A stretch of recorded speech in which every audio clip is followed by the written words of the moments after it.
Protasio Rizal Mercado y Alonso Realonda. Mula sa Calamba, probinsya ng Laguna. Ipinanganak noong ika-19 ng Hunyo taong 1861. Kilala bilang Jose Rizal at kagalang-galang na Makata, pangalang tumatatak sa madlang kanyang minahal at hindi pinaubayan. Nilabanan ang mga dayuhan, may salba lamang ang iyong mahal na nasasakupan. Ngunit hindi alam ng lahat na sa murang mong edad, ikaw ay namulat sa karahasan. Ngunit sadyang kahanga-hanga, dahil hindi ito naging dahilan upang lumaki kang matapang at may paninindigan. Hindi ito naging dahilan upang lumaki kang mabuting anak at ehemplo sa aming mga kabataan. Hindi ito naging dahilan upang lumaki kang mapagmahal sa iyong pamilya at sa iyong bayan. At lalong hindi ito naging dahilan upang higit na ipaglaban ang ating bansa sa kalayaan.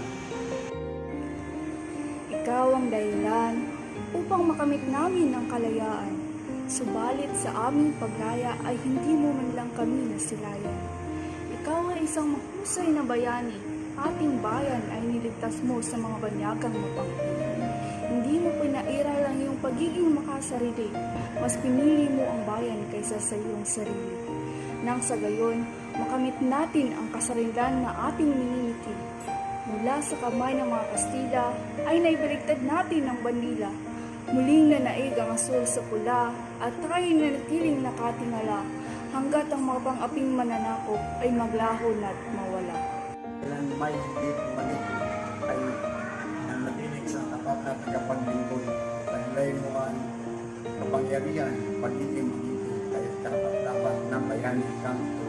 Mga aral mo hindi malilimutan, tatak lagi sa aming puso-puso. Pinamalas mong katangian, patuloy namin pag-aaralan. Hangad namin kabataan, maging isang tulad mo sa buwan. Dr. Jose Protasio Rizal y Alonso Realonda. Pangalang walang katumbas na halaga, pangalang walang sawang pinasasalamatan, na nagsilbing hagdan upang makamit ang kalayaan. Ikaw ang nagudyok sa mga Pilipino upang pumalag, upang tuluyang mabugi at pumapayagpag.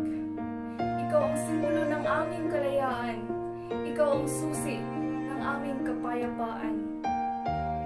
Ikaw ang nagudyok sa mga Pilipino para lumaban. Ikaw ang aming bayaning huwaran. Salamat sa iyong pagsagip at pagligtas sa ating bayang minamahal na Pilipinas.